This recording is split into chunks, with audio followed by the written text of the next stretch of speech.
Hey, hey, hey. Welcome, Hey, hey, everybody. hey. Hey, GGG. How's it going? Hey, Nandolan, how are you? Doing pretty good. Whoa, look at that. Somebody's saying they love the workshop. I'm going to frame that one. Yeah, I would love to run and get the ENS domain Nandolan as soon as possible before anyone else. Oh, shoot. Nandolan.eth. Let Yeah. me go look it up. Let me see if it's there. Nobody take it. How do I get it? Oh, man. Did you Hello, see? I hello. think ENS A is going lot to of do you. like a name change. Did you see that? I think that's pretty cool. Yep. Let's see that. But super cool. What's up, everybody? Hey, All hey, hey, right. welcome, welcome.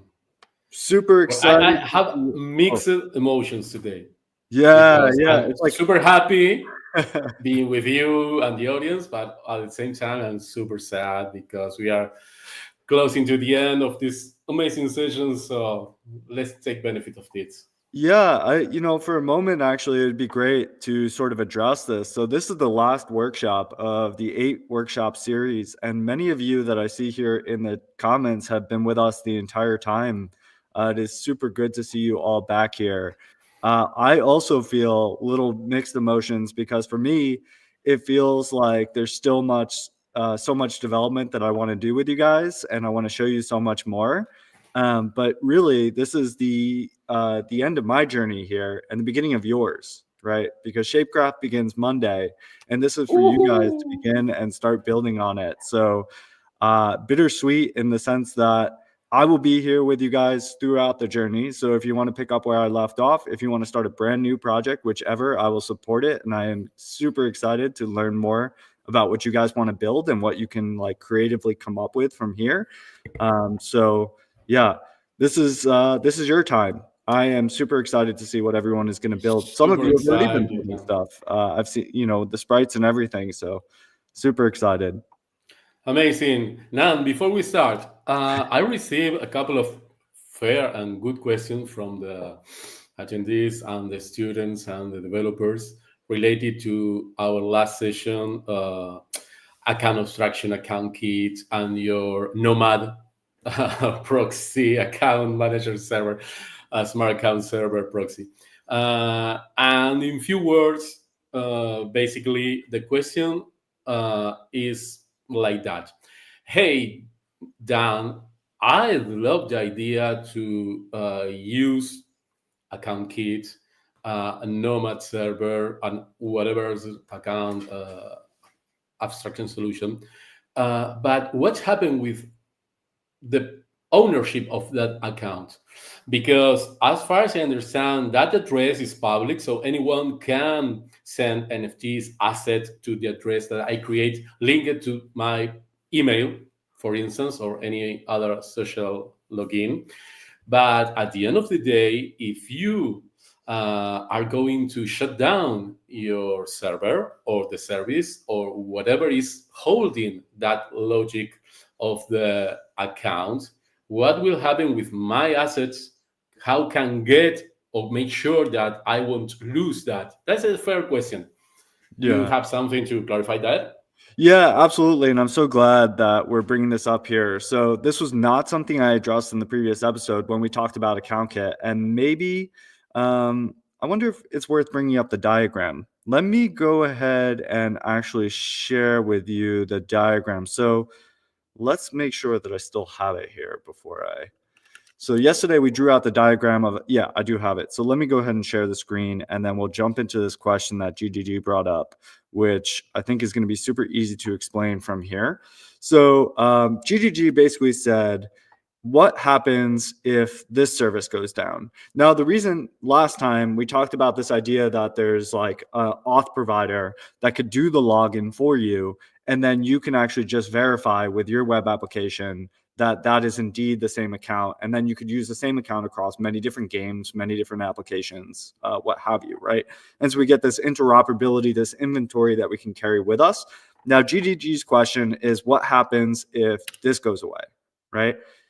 That's a really important part of the picture and a big thing to be baked in here. And one of the hooks that you'll actually see that is baked into account kit is called actually I don't know off the top of my head. Export, use export. Yes, is this the one? So there's a use export account. Here we go. Cool. So this is important for anyone who's building a service like this. And I wanted to leave this open for you guys. And I have the open source repository for the Nomad site for you guys to build something similar to this.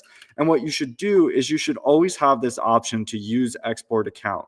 Now, I talked about this yesterday, but one of the things that was super, super important to this idea down here versus the browser extension version of this is that this is kind of more for your power user, right? If you're going to secure a seed phrase or you're going to use a hardware wallet and you're going to go get your own gas money from an exchange, you're going to connect your wallet to a game, all of that sort of stuff is like more of a power user. It's something that maybe we're used to doing as crypto native folks, but maybe not somebody who's used to doing it, who's coming from the Web 2 world, right? This is more familiar for somebody coming from the Web 2 world. So we want to sort of onboard them with this, but always leave the option for people to be able to exit, right? For them to be able to export this account. This is one way to do it, use export account. The other way that's super important to note is you can also transfer ownership, because this account right here that you get access to in your web applications is actually a smart account.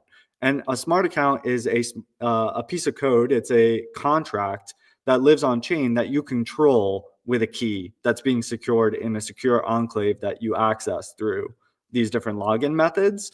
So really, at the end of the day, what you can do also is you could transfer the ownership of that contract to a different account that you secure on your own. So if you have a hardware wallet somewhere that you want to transfer ownership over to, that may be a really good way of doing it.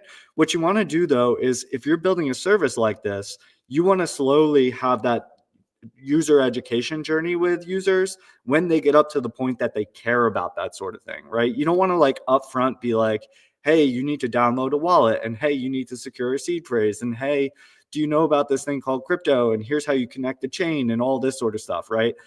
That's not really the conversation you want to be having with the user, especially if they're just trying to play your game. So we really just want to onboard them by having them log in this way.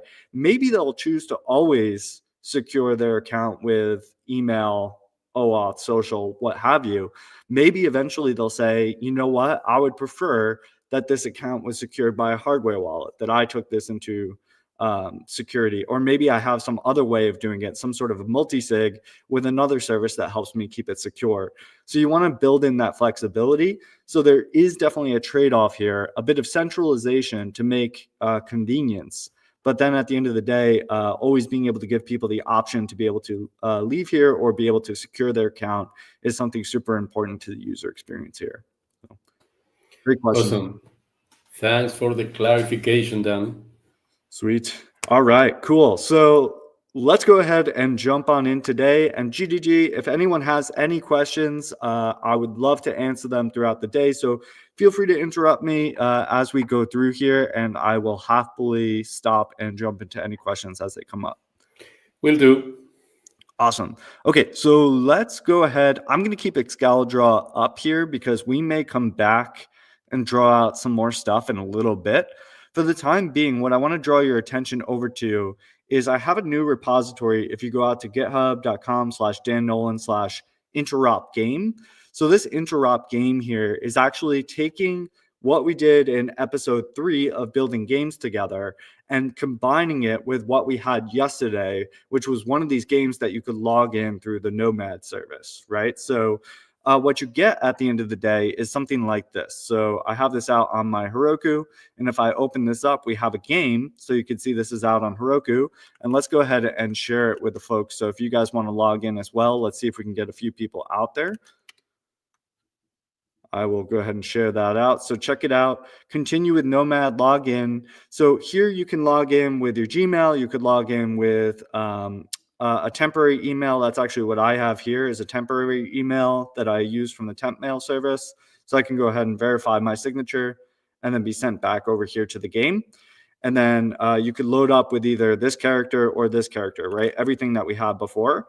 And we'll see if we can get anybody through there to the game that we have. I'll see if I can get any friends here. So this is where we left off episode 3. And we'll see if we can get anybody else in here. maybe and once you guys are able to do that, you'll see that you'll also have a smart account that you control up here. And that's what we really want to target in this episode, is actually doing something with NFTs that will affect the gameplay here. So I'll give it a couple more minutes. This is not as easy as, you know, setting it up in the first episode where you could just jump in and put in your character. You actually have to go through like the email loop, but yeah, we'll see if anyone else joins there. Cool. I'll give it a minute. I'll come back to this maybe and see if anyone wants to come through. What I could also do is I'll show you guys the whole flow if you were going to sign in with email, and then I'll see if any other users join me at that time. So let me pop I in. had some users, Astebo and DMP, saying that get some course error when trying to join. Oh no, shoot. Okay, did I do? Oh man. Okay, hold on. Let's debug this live. So I'm betting what ended up happening. Okay, let's just debug this live because I want to see other people in there. I figured it was something like that because otherwise we probably would have seen somebody already. I bet you. Okay, so let's go ahead and connect. Let's see where the sockets are coming over from. Okay, so if we go to frames, maybe we could see WebSockets, Socket.io. Oh, it's actually coming from the server. I wonder. Okay, well, that's a bit of a bummer. I kind of expected that to work okay, but maybe... Dang. It's working fine for me, and I'm wondering if... Okay. Sorry, I don't know what OXDMP is seeing, but he said you left the localhost link where. That's what I kind of figured. Do you know where it is in there? It's probably in there somewhere, but I don't know whether it's for the socket. For the API? For the API. Okay. Let's see. I wonder which... let's see if we could debug this real quick on live. So I wonder if it was... Was it... Oh, you know what? It's the API that's doing the auth, I bet you. That's why. And so nobody's getting through. Okay. Yeah, sorry guys. So the socket was connecting fine, but you guys didn't even get up to that point because probably when I go to actually issue this challenge and then I come back here for the signature, when we see the verify call come through, this one right here, there it is. It's the localhost 3022. All right, well, we're going to debug this live right here. This will only take a second. So I left this in here, and really all I need to do is inside of my game here, I have a config. And this config right here, you see my auth server is set there. What I need to do is I actually just need to set this to be the same thing in my environmental variables so that my auth server is also this, because that's going to be, I'm talking to the server that's actually live out here on my Heroku dyno. And then we will redeploy this and then that will work from there. All right, awesome. So debugging live. Once that is set up, so for you guys, what I'm going to do is to make this game actually work, if anyone wants to deploy this on Heroku similarly, you'll be able to do based on the whole setup of the proc file and then the package JSON. This is all set up for you to be able to deploy to Heroku directly.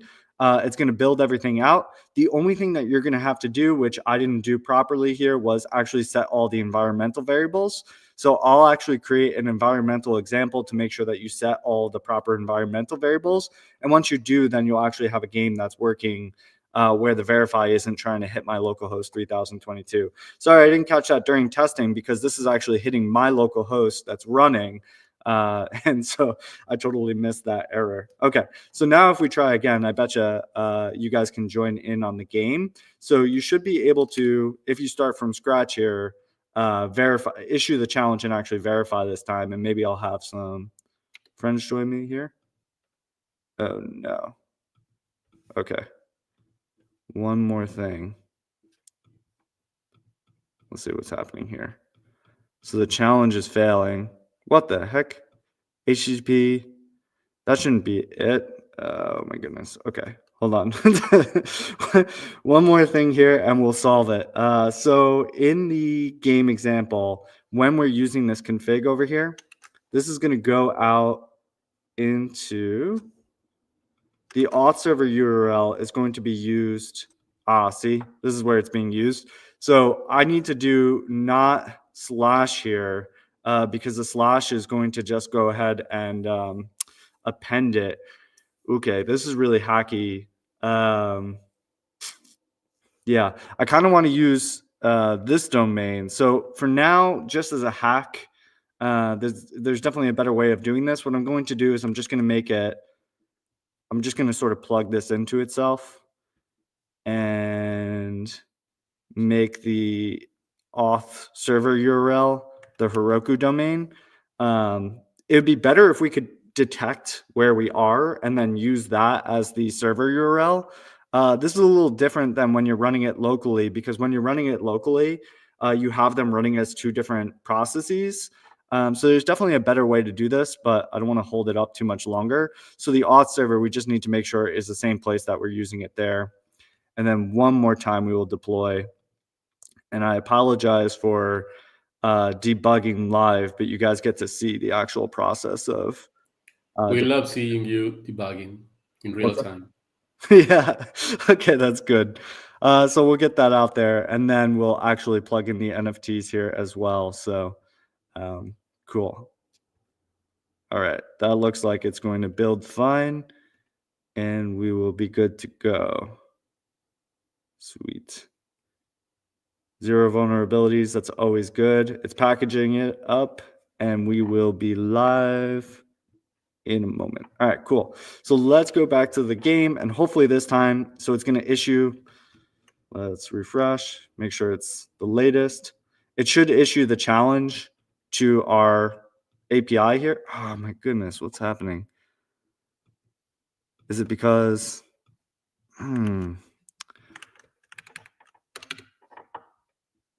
is it because it's this and there's an extra slash in there? Is that why? Maybe that's why.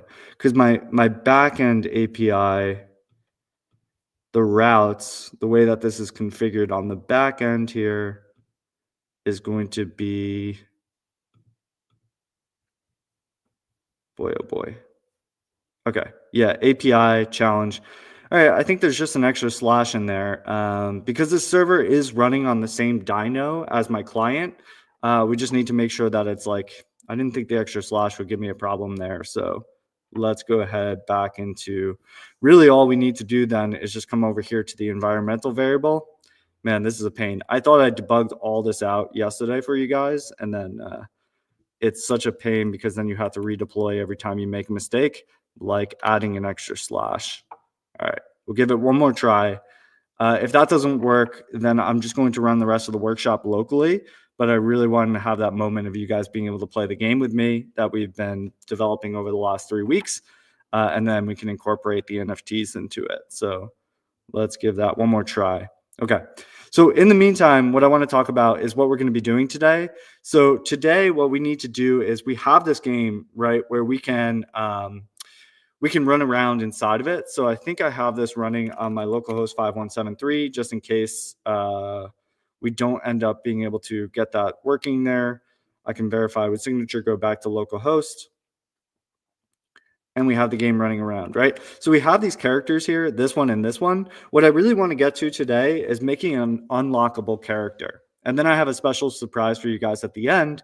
But we really want to make Nandolan here an unlockable character, which I think would just be a really cool way to add NFTs into this world. So you can imagine like having a game that, like, I don't know if you guys ever played like Super Smash Bros. And you unlocked characters by doing different achievements within the game. You could imagine unlocking characters in a game like that from doing different achievements in different worlds, right? And being able to bring those players on over into your world.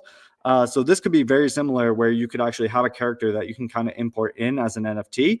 And that's what I'd really love to see is this character is only unlockable if your smart contract account up here has that NFT inside of it. And more importantly, has it inside of the world, right?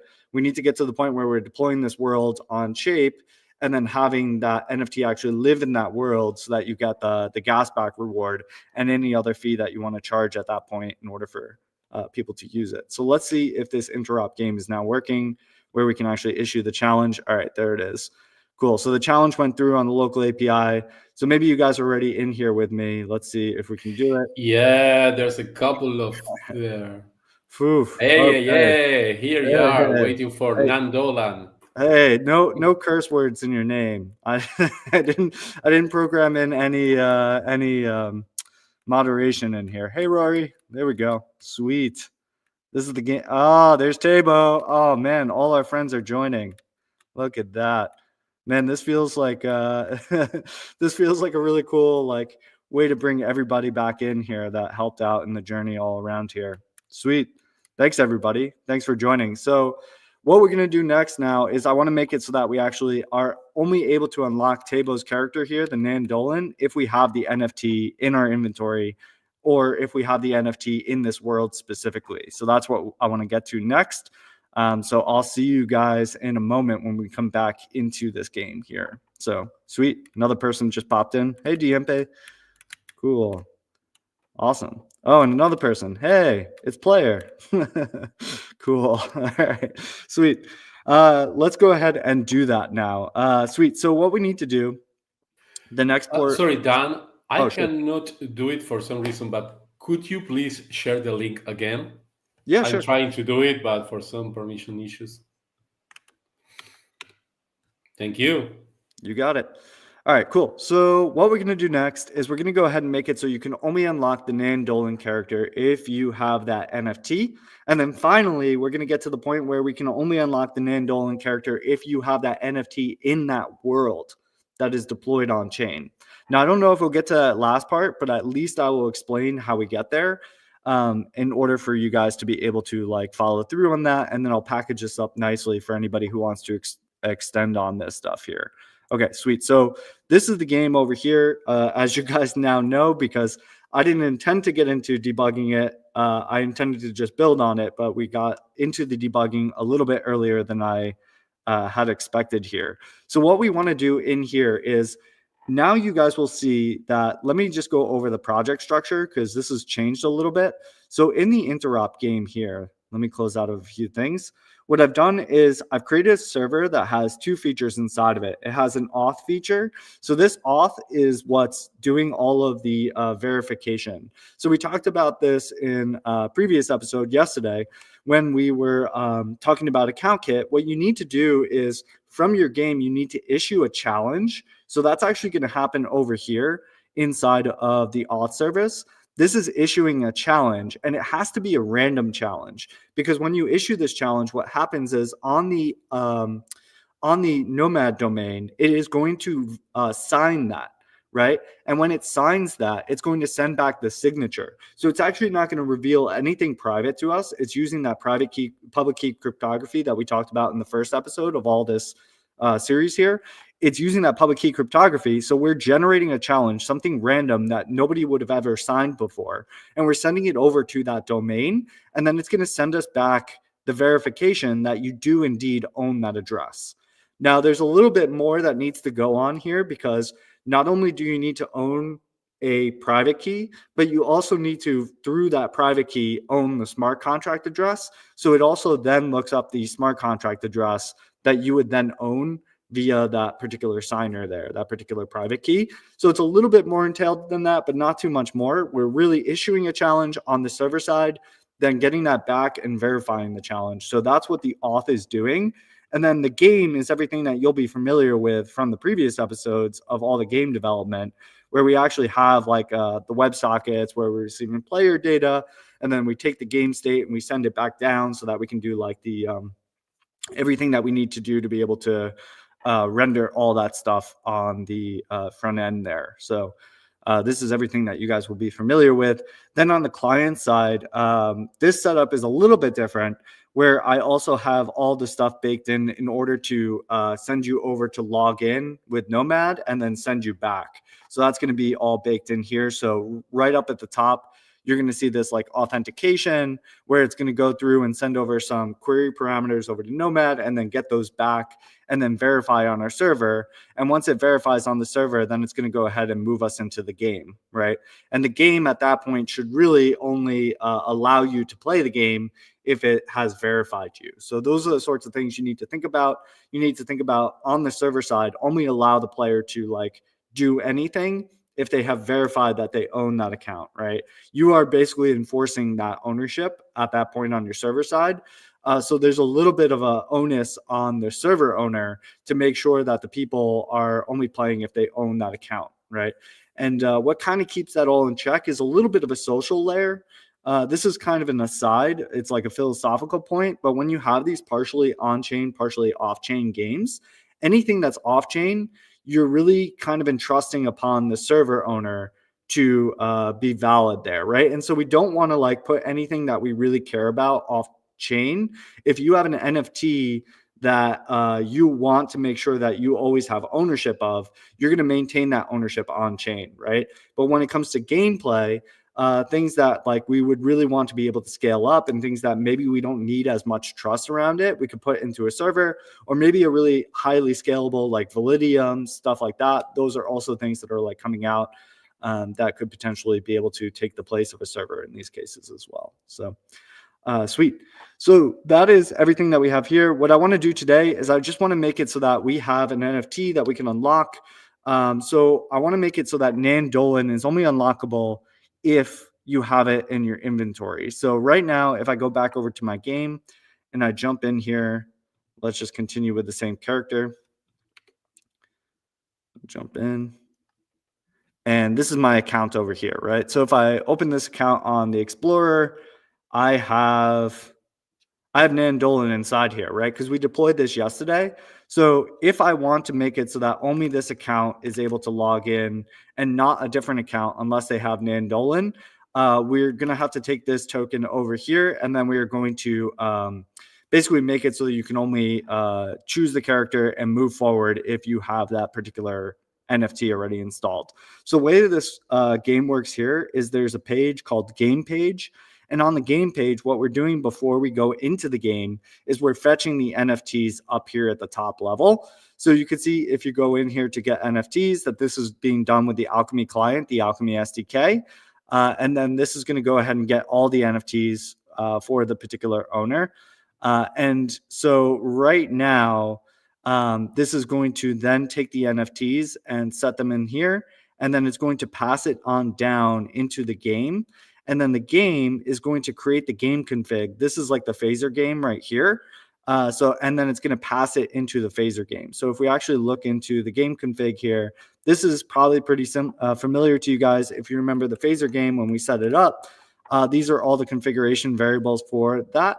And down here, you could see we're instantiating the main scene, passing in the NFTs and the player data. The player data is what Danny set up after the second episode, where we were able to do like your username on top of the player as you're running around and which character you chose. So what we want to do here is instead of passing the player data down into the main scene as we're doing now, we only want to allow them to select that character if they have that NFT in their inventory. So let's do it the naive way first, and then we can talk about doing it the more secure way, because the naive way would be doing this on the client side, right?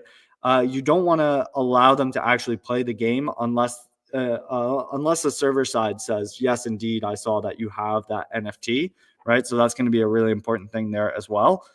So let's go ahead and first just incorporate that in here. So you could see the player data is something that's coming up from the game.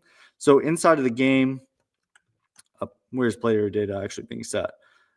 Player data, where do we set this? Oh, okay. Here's the character select. So I actually took the character select that Danny created in the second episode, and I turned it into a React component. So now it's a little easier to like read and go through. So instead of actually having to like append the elements directly as we had it before, now you have this like character select that's a React component. Now that everything is baked into this React handle, into this React application here.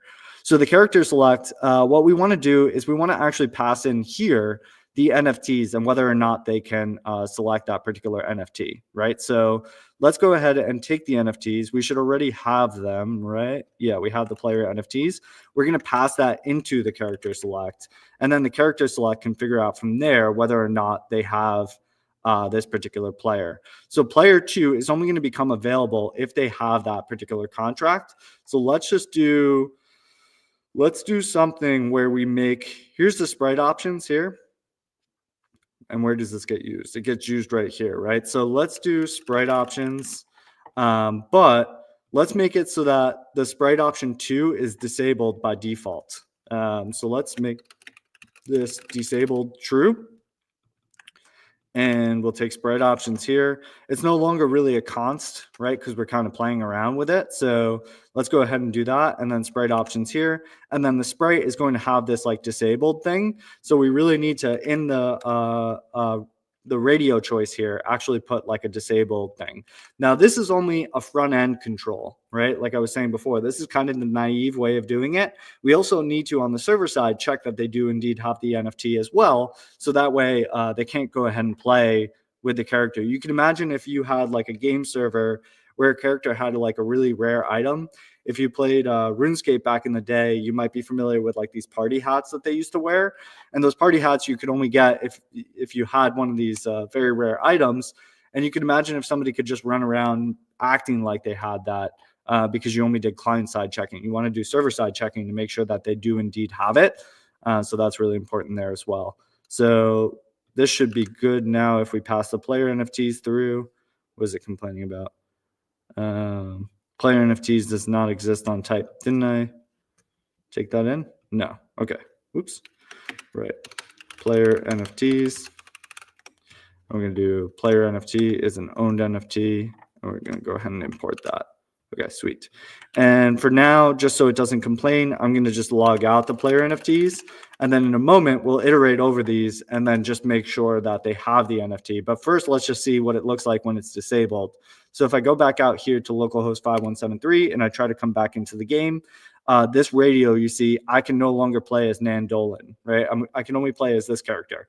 Now, again, this is only a client-side control, right? So if you really wanted to, you could come in here right now and kind of defeat that by just coming in here and getting rid of the disabled attribute. And now all of a sudden, the unlockable character is available as dad. And so you can get around that, right? Unless you make those server-side controls as well. So that's something you guys definitely want to make sure that you do if you have like this multiplayer game that you want to lock a character. But for now, let's go ahead and unlock the character if the NFT is available in that person's inventory. So so we know that the contract address is going to be this one. So let's go ahead. Do I still have it in my? No. Okay. Let's go ahead and grab it. So I'm going to go back over here onto my Explorer. And I'm going to go ahead and pull up Nan Dolan. There's 3 of them out there. There they are. So we're going to go ahead and grab this contract. And we're going to go ahead and plug it in. So here's our contract address. This is Nan Dolan. It's right here. And so basically what we want to do is if any of these player NFTs are Nan Dolan, then we want to go ahead and unlock spread option number 2. So maybe what would make a little more sense for this is if this was state instead of like an array up at the top. So let's make this state, right? Let's call this like sprite options is equal to, and we want to like do a use state. And the default is going to be what we have here. So this is going to be the default here. Right. And this might not be the smoothest way to do it. Maybe you want to like append, maybe you have like a list of contract addresses that you want to like append as unlockable characters. We could incorporate Talon Dragon's character as well. She made a female sprite. That would be great if we can get that in here as well. So that way we could have like a bunch of unlockable characters and maybe they all have different like weapons. Maybe they all have different move sets. That would be super sweet. But for now, we just have this contract here. So we have this is going to be our sprite options. And what we want to do is we want to modify this based on the player NFTs. So let's go ahead and do like a use effect. And the use effect, anytime that there's new player NFTs passed in here, we're going to want to run this to go ahead and affect the sprite options. So let's just see. Yeah, that's pretty good. So if the player NFTs, if any of them have the contract address of the Nan Dolan contract address, then what we're going to want to do is we're going to want to set the sprite options as sprite options 0. Really, we're just going to override the second sprite option, and we're going to put it in there as sprite option 0, and then this one here. So let's see what it's complaining about. Whoop. What is it complaining about? Whoop. Maybe set sprite options. Did you mean sprite options? Oh, whoops. I never did this. Set sprite options. And then is it complaining about sprite options? We'll also put in there as a use effect there. And I don't know what it wants to do. No, that's not what we want to do. We want to do that. So we're going to override it, basically turning the disabled off there. Maybe a better way to do this would be to grab sprite option 2. Player 2 is sprite options 1. And we're just going to do player 2 with disabled false, right? So if I'm somebody who has that NFT, then it's actually going to show up for me. But for somebody else, then maybe not. So let's go ahead and see if we got it enabled now. Cool. So it's enabled, right? So what I would expect to have happen is if I went into a new account that didn't have Nan Dolan inside of it now, I wouldn't be able to unlock that character, right? So if I went to my incognito and I like continued here and then I wanted to sign in, let's go ahead and sign in with like a temp mail. And so we get an email address and then we'll log in here.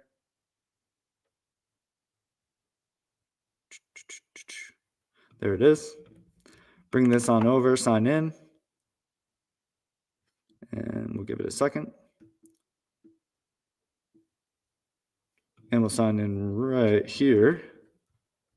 We'll be able to verify and go back to our game here. Now you can see that this one is locked, right? Because this is a brand new smart account that does not have Nan Dolan in it. So I can't actually access this one. So if we go out to this one, you'll see brand new smart account. It doesn't even have smart contract code in it because it hasn't issued any particular things on it. But maybe we could like go ahead and like send Nan Dolan in there. Did we put it up on Nomad? I forget whether that's, no, we only made the sort available out there. I forget, maybe we deployed the contract from the working session yesterday, and that's where we were able to get it from. So let's see if we have that still. Table sword. No. Okay. I moved it. I don't know which one I actually had. That I have too many repositories open, so that's okay. We could see that Nan Dolan, if he is minted in the one game, that we're able to move in there. But if he's not minted in the other game, then we're not able to do that, right? Really, we would want to also make this so that server side, we're not able to do that. Now, there's one other thing that's like important to think about as you guys are like developing out these games, which is right now what's happening inside of the game, right? We have the game, and then what's also happening is every time that the players load up the game and they want to actually select the characters, what we're doing is we're going and calling out to Alchemy to get all of the NFTs, right? Get NFTs for the players. Now, this you could do, right? Anytime that somebody logs on, you go get the NFTs. Maybe you even poll frequently so that you get the NFTs to see if they've, moved Nan Dolan to somewhere else. So now they no longer have the NFTs. But this is like a pretty expensive call. And while, working at Alchemy, maybe, that's fine for me to like, to say like, go ahead and just keep making expensive calls. What would be better is if you were able to like cache this somewhere so that anytime that the NFT changed for the user, you would actually have like in a database somewhere. So like if we had our NFT collection, right? if we have our NFT collection here, and what we wanted to do was anytime that there is a transfer event that happens, right? Anytime that this is emitted, what you want to do is you want to like build up, and I'll show you guys this in a moment because it will be important for our world to understand this. What you want to do is you want to build up like a database of your own, and you could also do this with subgraphs. Subgraphs is another great way of doing this, where you could actually build up like a Postgres database using using these like actions that you can sort of build up a database by looking at events or anything else that would like allow you to filter on the sorts of things that you want to have happen. So anytime that these events occur, what you do is you build up like, I don't know, like a Postgres or a MongoDB or whatever kind of database you want to use. And you keep track of which player ID 123 has these NFTs, right? ABC. That way, instead of calling Alchemy anytime that you call the game, this NFT collection, this is actually going to, you can instead have Alchemy call you, or you could pull, either which way. You could pull or push. And so this way, anytime that the events actually happen, the transfers, which are going to be a lot less, happening a lot less, you're going to be calling out to Alchemy, which is then going to be updating your Postgres database, which then, when it comes down to it, the game actually asks for this. This is going to be a lot less expensive for you as a game to be looking up the NFTs off of the Postgres database than to be calling a blockchain every time. So you want to like try to like cache this so that whenever a transfer event occurs, you're actually updating a database of your own. So you're building up like an index of what the NFTs are for this particular player. So that way you can kind of update that as you need to, and you don't need to do these more expensive calls. So that's something to think about. And this is going to be really important when we talk about the next piece, because right now, you know, essentially where we got up to is we're up to this point where an NFT can control what characters are available on screen. And like I said, you would also want to do this server side so that they can't select Nandolan unless they have that NFT, and you want to build that logic in there as well. But then the next piece would be to actually build this so that there's an incentive for the game to implement Nandolan. Because right now, if you have the NFT Nandolan and you want to run around as this character, really it's kind of cool that the game implemented this character. And maybe that'll make people want to play this game because like their favorite NFT collection is like implemented in this game, and maybe they monetize some other way. But it'd be great if the monetization was baked right into it so that whenever somebody moved into this world, that they would get paid for having created a experience for this particular avatar or some other item that you have, some sort of shared data that you're trying to create here. So what you really want to do is you want to go back to the worlds, right? And we had these worlds from a previous episode where we had the world is an IRC 721 receiver. This is what I told you guys you could definitely do. And I went ahead and did this because this was a better way of doing it, where when you have a world, what happens is anytime that you transfer the NFT over into the world, it's going to call this on ERC 721 received inside of the OpenZeppelin contract, which is then going to go ahead and track the token owner. And then what you could do is you can read from your database to say, is this world or is this item inside of my world? If it is, then I'm going to go ahead and let them select Nandolan. If it's not, then I'm not going to let them select Nandolan until they move Nandolan into my world, and then I get paid via the gas back mechanism. Or if you wanted to, you could also incorporate an additional fee on top of this.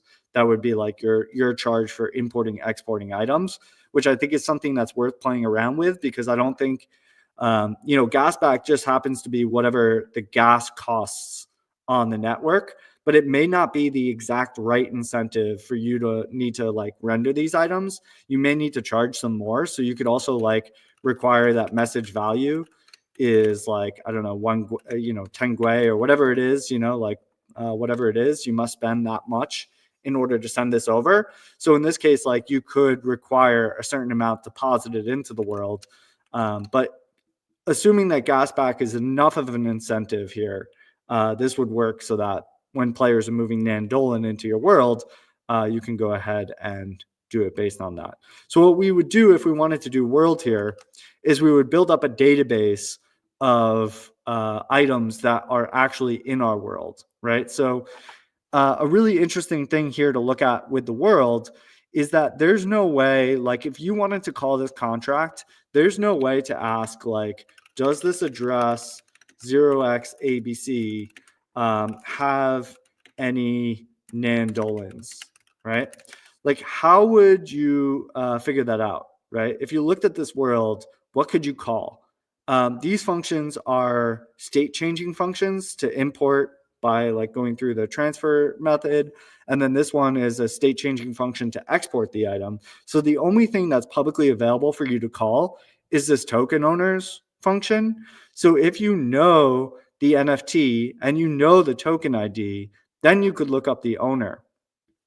But if you don't know the token ID, you just know the NFTs that you implement, you would have to make many, many calls for all the token IDs to figure out whether or not this particular address owns a Nandolan or a sword or whatever.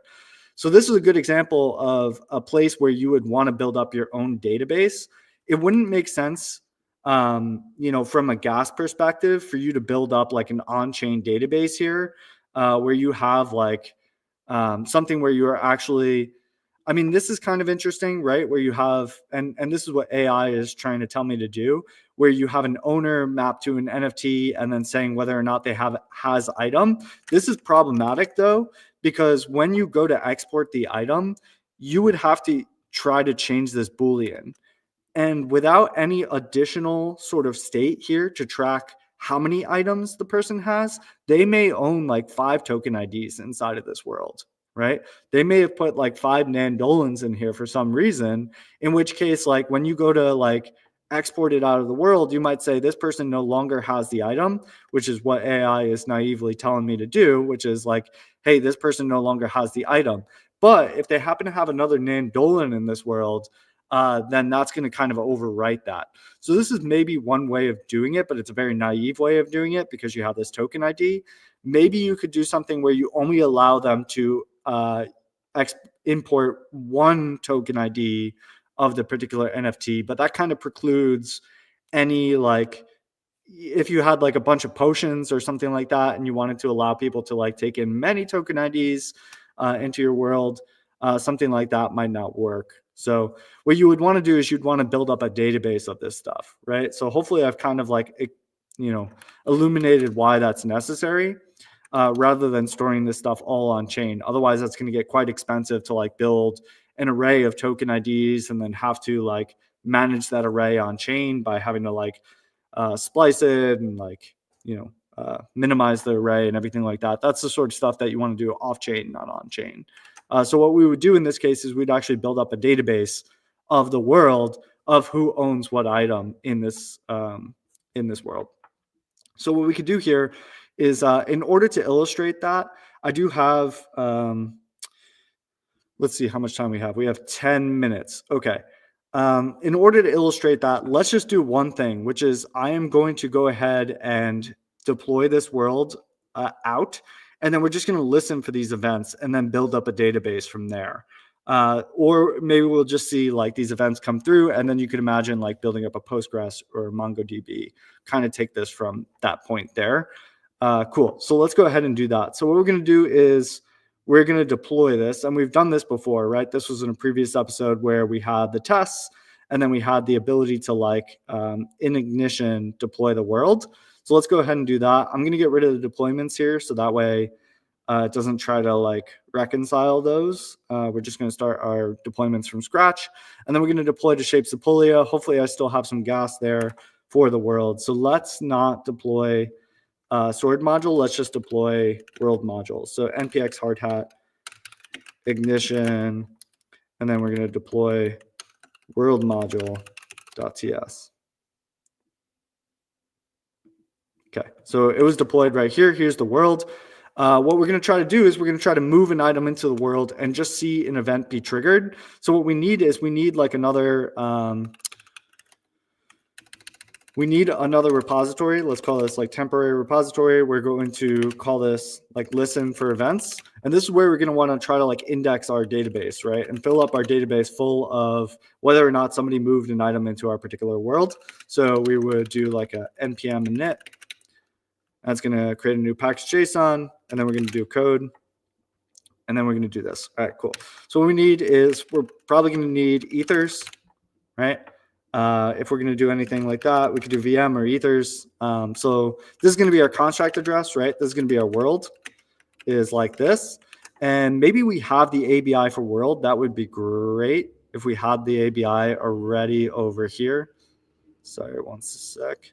So if we already have this ABI in our artifacts, we can just pull that on over. So if you go into the world JSON, this is going to be all the different methods that you can call on world. So let's just go ahead and pull this over because we'll know exactly what to do with this. All right, sweet. So here's our ABI. Oop. World ABI is equal to this, right? Cool. All right. Too many array things there. Sweet. So let's comment that down. And then, so we got our world ABI. Now let's go ahead and const ethers require ethers. And let's create a new async function so that we could just call it here. And we'll do call main. And then what we want to do is we want to go ahead and do a provider. In this case, I'll just go ahead and use my same Alchemy provider that I have over here. So let's grab that in our hard hat config for shapes of Polia. And we're going to do this. And we'll ask AI to kind of help us out here. So maybe it'll kind of already know what we want to do, which is we want to create a new ethers contract with the world address and then the world ABI and the provider. And then what we want to do from here is that we want to actually listen in for any events that are going to occur. So listen in for a new item imported. I think that's actually is that the ABI is item imported? Is that what we called it? Item imported. Yeah, there it is. So there's the event. So it already knew that, which is good. And so when an item is imported, it's going to go ahead and log this out. Now you could do it this way where you're like listening in and this is actually asking ethers to manage for you the listening in for this. It's going to do polling. Ethers pretty aggressively polls to get these events. You could also do this where you listen in for a new block number, and anytime there's a new block number, then go check to see if the event occurred. You could also go that way. So let's just try this way first because that's easy enough. So we're going to have this world contract on item imported. Go ahead and log that out. And this is where basically we want to add this to our database. And so once we have this in our database, then we can, instead of calling out to Alchemy every time to get NFTs, we would actually just call our database and say, hey, does this person have the item? And then we would do something similar for world contract on item exported, and we would take it out of the database, right? And so that way you can actually have many items in there instead of having to do like that hokey solution on the smart contract where you say, maybe they have the item, maybe they don't because they exported one of the token IDs out of the world. So let's go ahead and run this just to see if, first of all, will that work? 503. That's a bummer. Okay, maybe I'll have to get a new. All right, let me see if I can get a new. Why would that not be okay? New ethers, JSON RPC provider.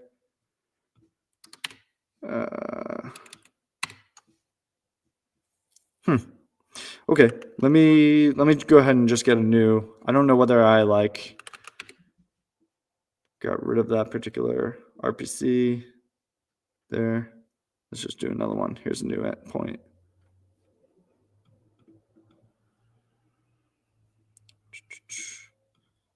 Sweet. All right. And didn't want to do it there. I wanted to do it here.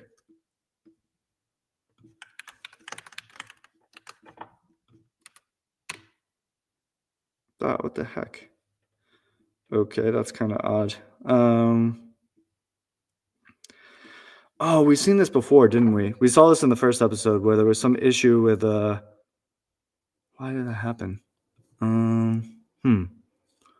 Bummer. I don't know. So I wonder if I could do I have to specify what network this is? Like here and put Shape Sepolia?